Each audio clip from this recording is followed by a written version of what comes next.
बहुत समय पहले मीनापुर छोटे से गांव में ममता नाम की बहुत ही गरीब औरत अपने बेटे लोकेश के साथ एक छोटे से घर में रहती थी। ममता दूसरों के घरों में खाना बनाने का काम किया करती थी, जिससे घर का गुजारा होता था। एक दिन ममता लोकेश से कहती है, लोकेश बेटा, जा भानु भैया की दुकान से घर का राशन ले आ। अगर वो पैसे मांगे तो कह देना कि पैसे अगले महीने दे देंगे। ठीक है माँ, मैं अभी राशन ले आता हूँ। लोकेश भानु की दुकान पर राशन लेने पहुँच जाता है। वो भानु से कहता है, भानु भैया, माँ ने राशन मंगाया है। उन्होंने कहा है कि पैसे अगले महीने दे देंगे। तुमने मुझे क्या समझ रखा है, जो मुंह उठाए उधार लेने चले आते हो यहाँ। अरे उधार की वजह से मेरी दुकान बंद होने की कगार पे है। अभी तुमने पहले के पैसे दिए नहीं है और उधार लेने चले आए। देखो भाई, मैं उधार का कोई सामान नहीं दे सकता। भानु दुकानदार की ये बात सुनकर लोकेश अपने घर की ओर चल पड़ता है और वो सोचने लगता है, मैं कितना अभागा हूँ जो 2 वक्त के खाने के लिए पैसे नहीं जुटा सकता। माँ किस तरह दूसरों के घरों में काम करती है। अब मुझसे उनका दुख देखा नहीं जाता। बेचारी कब तक दूसरों का काम करती रहेंगी। मुझे कोई काम जरूर करना होगा। शायद अब वक्त आ गया है कि मुझे अपनी जिम्मेदारी संभालनी होगी, ताकि मैं अपनी माँ को इस स्थिति से निकाल सकूं और उनकी जिंदगी में थोड़ी खुशियां ला सकूं। लोकेश ये सोच ही रहा था, तभी उसकी नजर एक ऋषिवर पर पड़ी। ऋषिवर ने लोकेश को अपने पास बुलाया और बोले, क्यों उदास हो प्यारे बेटे? तुम्हें देखकर ऐसा लगता है जैसे तुम किसी बड़ी समस्या से जूझ रहे हो। ऋषिवर, मैं एक गरीब लड़का हूँ। मेरे पास कुछ नहीं है, सिर्फ एक सपना है कि एक दिन मैं अपनी माँ की मदद कर सकूं। वो दूसरों के घरों में जाकर काम करती है, फिर भी उन्हें इतने पैसे नहीं मिलते जिससे पूरे महीने का गुजारा हो जाए। मुझे तो समझ में नहीं आ रहा कि मैं क्या करूं। मेरी जिंदगी में आगे क्या होगा। तुम्हारे मन में जो सपना है वो एक दिन जरूर पूरा होगा बेटा। तुम बड़े तकदीर वाले हो। तुम्हारा भाग्य बहुत उज्जवल है। बहुत ही जल्दी ऐसा वक्त आएगा जब हर किसी की जुबान पर सिर्फ तुम्हारा नाम होगा। लेकिन मैं तो केवल एक साधारण सा लड़का हूँ। मेरे पास तो साधन भी नहीं है और ना ही मैं कोई राजा हूँ। फिर हर किसी की जुबान पर मेरा नाम क्यों होगा स्वामी? मैं समझ नहीं पा रहा हूँ कि आप क्या कहना चाहते हैं। इस संसार में हर एक व्यक्ति की कहानी अनोखी होती है और तुम्हारी कहानी अभी शुरू हुई है। इतना कहकर ऋषिवर वहाँ से चले जाते हैं। लोकेश को उनकी कोई भी बात समझ नहीं आती है और फिर लोकेश भी अपने घर चला जाता है। बेटा, तू खाली हाथ क्यों चला आया? मैंने तो तुझे घर का राशन लेने भेजा था। माँ, भानु भैया ने उधार राशन देने के लिए मना कर दिया है। वो कह रहे थे कि मैं तुम्हें और उधारी नहीं दे सकता। तुम्हारे ऊपर पहले के ही बहुत पैसे हैं। कोई बात नहीं बेटा, मैं आज मालकिन से पैसे लेकर आऊंगी। तू भानु का हिसाब कराना। जा तू खाना खा ले। माँ, मैं खाना बाद में खाऊंगा। आप पहले मुझे एक बात बताओ। जब मैं रास्ते में आ रहा था तो मुझे एक ऋषिवर मिले थे। वो कह रहे थे कि मैं बहुत तकदीर वाला हूँ। कुछ ही दिनों में हर किसी की जुबान पर मेरा ही नाम होगा। मैं तो उनकी बात समझ ही नहीं पाया। अगर तुम्हें कुछ समझ में आया तो तुम मुझे बताओ माँ। क्या सच में उन्होंने ऐसा कहा? हाँ माँ, उन्होंने ऐसा ही कहा। बेटा, जब तेरा जन्म हुआ था तब भी एक ऋषि ने मुझसे कहा था कि ये तेरा बेटा बहुत भाग्यशाली है, बड़ा होकर ये राजकुमार बनेगा। लेकिन मैंने उनकी बात पर कुछ ध्यान नहीं दिया था। माँ, ये सब फिजूल की बातें हैं। भला एक गरीब माँ का बेटा राजकुमार कैसे बन सकता है? राजकुमार तो राजा का बेटा बनता है। तुम सही कहते हो लोकेश, लेकिन कभी कभी ये भविष्यवाणी सच भी हो जाती है। मैंने खुद अपनी आंखों से भविष्यवाणियों को सच होते हुए देखा है। हमारे गांव में सुनीता नाम की एक औरत ने एक बेटी और बेटे को जन्म दिया था। उन बच्चों की खुशी में उस औरत के पति महेंद्र ने आसपास के सभी गांवों में दावत की थी। वो औरत भविष्यवाणी में बहुत विश्वास करती थी, इसलिए उसने अपने बच्चों का भविष्य पूछने के लिए एक ऋषि को बुलाया।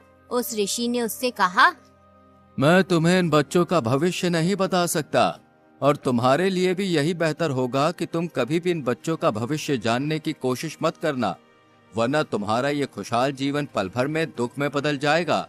लेकिन ऋषिवर, ऐसा क्या है इन बच्चों के भविष्य में जो आप हमें बताना नहीं चाहते?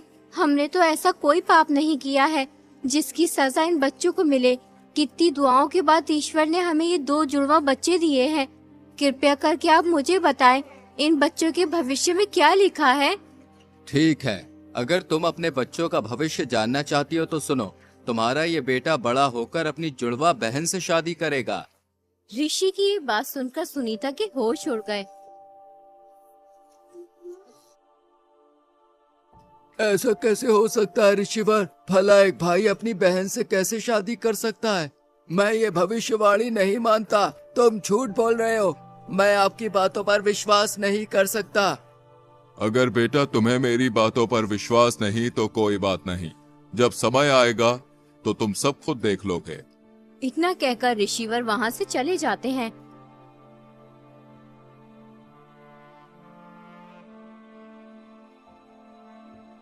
फिर सुनीता अपने पति से कहती है, नहीं, ये तो असंभव है।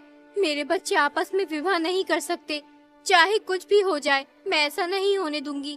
मुझे अपनी बेटी को मरवा देना चाहिए, तभी ये भविष्यवाणी गलत साबित होगी। तुम ये क्या बेहुदा बात कर रही हो? उस आदमी की बातों में आकर तुम इस मासूम की जान लेना चाहती हो?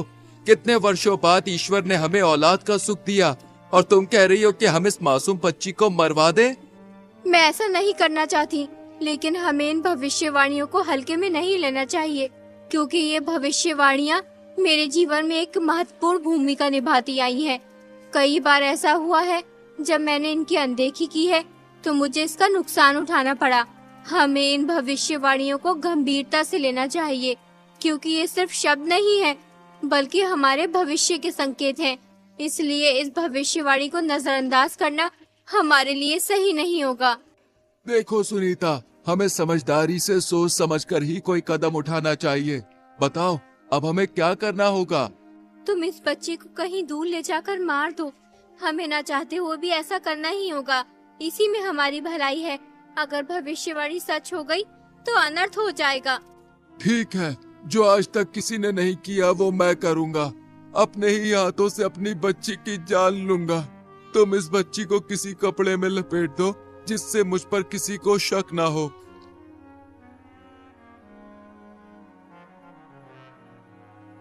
वो आदमी उस बच्ची को एक ऊंची पहाड़ी पर ले जाता है और फिर उसे पहाड़ी से नीचे फेंक देता है, लेकिन वो बच्ची किसी तरह बच जाती है।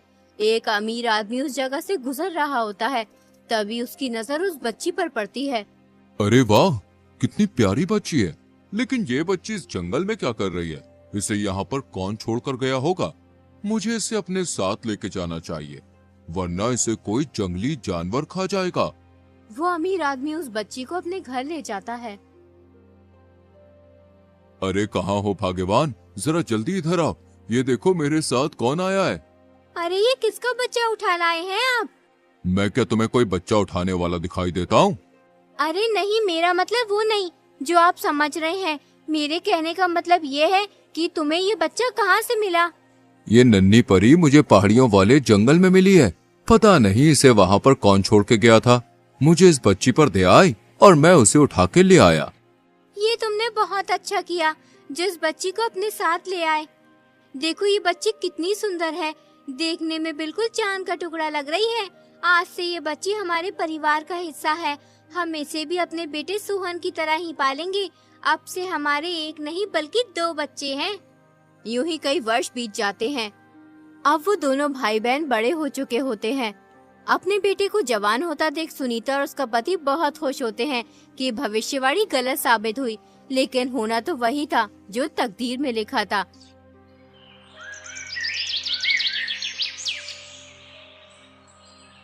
एक दिन सुनीता का लड़का किसी काम से बाहर कहीं दूर जा रहा होता है। तभी रास्ते में उसकी नजर अमीर आदमी की बेटी पर पड़ती है। उसे देखकर वो सब कुछ भूल जाता है। वो अपने माँ बाप को बगैर कुछ लड़की से शादी कर लेता है और उस लड़के घर ले आता है। माँ, मैंने इस लड़की से शादी कर ली है। ये सेठ हमीर चंद की बेटी है। बेटा, तुझे शादी करने की इतनी भी जल्दी क्या थी? एक बार हमसे पूछ तो लेता। आखिर हम तेरे माता पिता हैं। हमने तुझे पाल पोस कर इतना बड़ा किया है, इसलिए हमारा भी हक बनता है कि तेरे सुख दुख में साथ रहें। अरे भाग्यवान, तुम भी ये क्या बात लेकर बैठ गई हो? अरे हमें तो खुश होना चाहिए। हमारे बेटे की खुशी में ही तो हमारी खुशी है। बेटी, तुम बहुत दूर से चल के आई हो, जाओ थोड़ा आराम कर लो। बेटी, तुम कितने भाई बहन हो? सासू जी, हम 2 भाई बहन हैं, लेकिन मैं सेठ अमीर चंद की सगी बेटी नहीं हूँ। मैं तो उन्हें पहाड़ी के पास मिली थी। लेकिन उन्होंने मुझे कभी माँ पापा की कमी महसूस नहीं होने दी।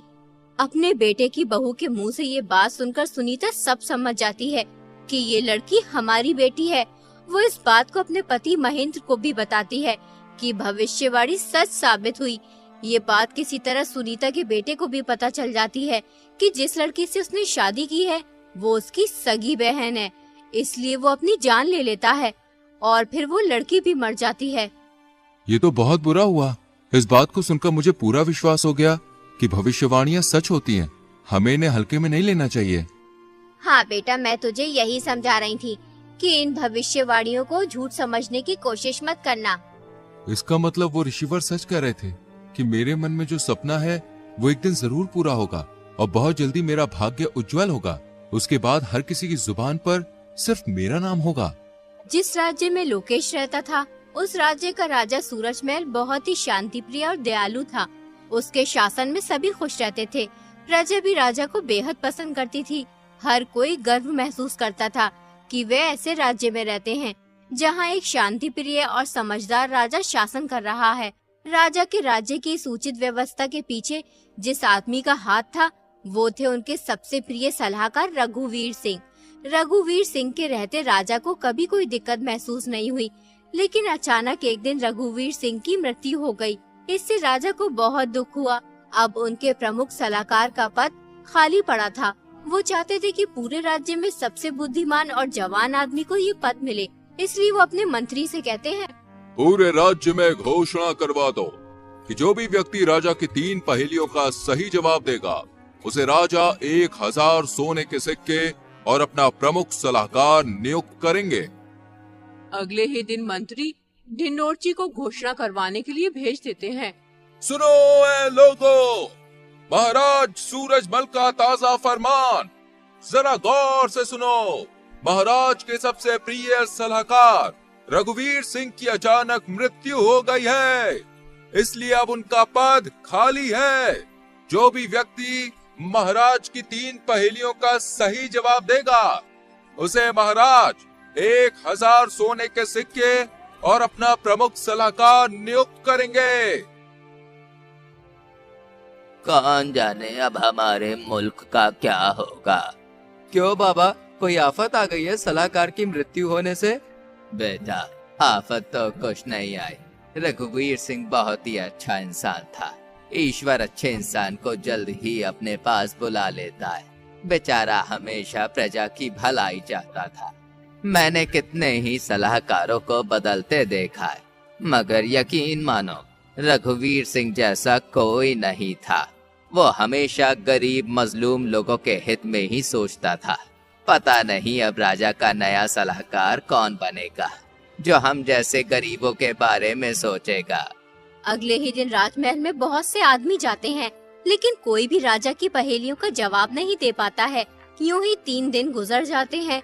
एक दिन लोकेश अपनी माँ से कहता है, माँ, क्यों ना एक बार मैं महाराज के पास जाकर इन पहेलियों का जवाब दूं? बेटा, राजा हर बार पहेली बदल कर पूछता है। अभी तक कोई भी तीनों पहेलियों का सही जवाब नहीं दे पाया है। बहुत से अक्लमंद लोगों ने पहेलियों का जवाब देना चाहा, लेकिन हर कोई नाकाम रहा। तुम उन अमीर लोगों के बीच कैसे जा सकते हो? वहाँ बहुत ही तजुर्बेकार और होशियार लोग आए हुए हैं। माँ, बिल्कुल भी परेशान ना हो, मैं महाराज के पास जरूर जाऊंगा। सोचो, अगर मैंने पहेलियों के जवाब दे दिए तो 1000 सोने के सिक्के मिलेंगे। फिर तुम्हें किसी के घर जाकर काम करने की जरूरत नहीं होगी और मैं भी महाराज का सलाहकार बन जाऊंगा। ठीक है बेटा, तू इतना कह ही रहा है तो जा। मेरी दुआएं तेरे साथ हैं। ईश्वर तेरी हिफाजत करे।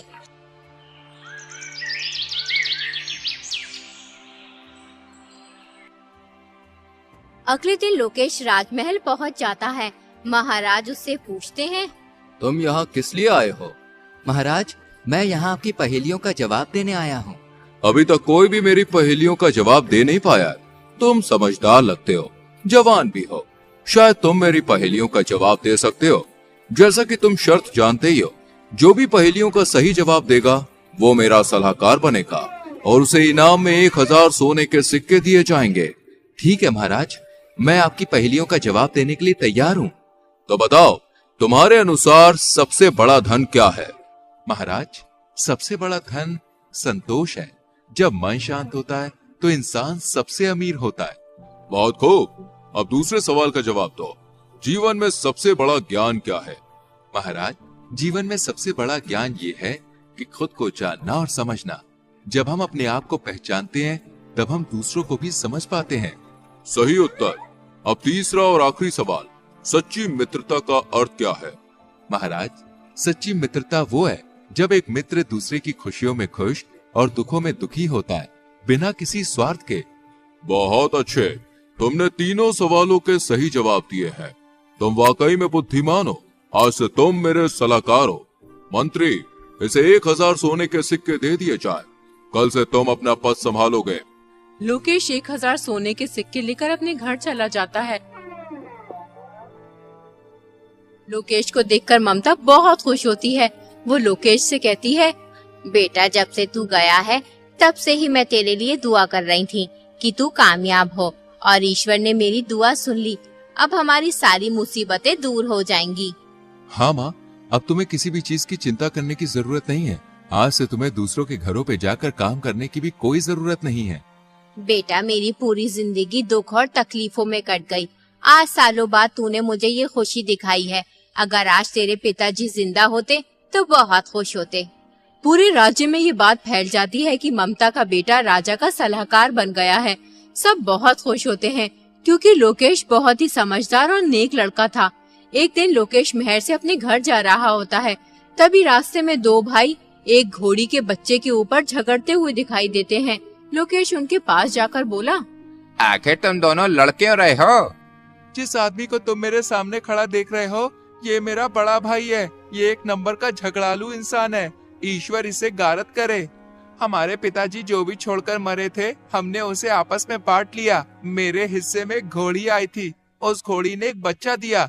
ये बेईमान इंसान उस घोड़ी के बच्चे को अपना बता रहा है। जरा आप इसे समझाइए। जब बच्चा मेरी घोड़ी ने दिया तो वो घोड़ी का बच्चा मेरा हुआ या इस बकबक का? ये नामुराद झूठ बोल रहा है। सालों से ये अपनी घोड़ी को मेरी जगह में बांधता हुआ आ रहा है और इसकी घोड़ी ने बच्चा मेरी जमीन पर दिया है, इसलिए वो घोड़ी का बच्चा मेरा हुआ। जो चीज जिसकी जमीन पर पैदा होती है वो उसी की हो जाती है। लोकेश समझ गया ये दोनों पागल हैं, इसलिए वो उनसे बोला, तुम्हारी समस्या तो बहुत गंभीर है।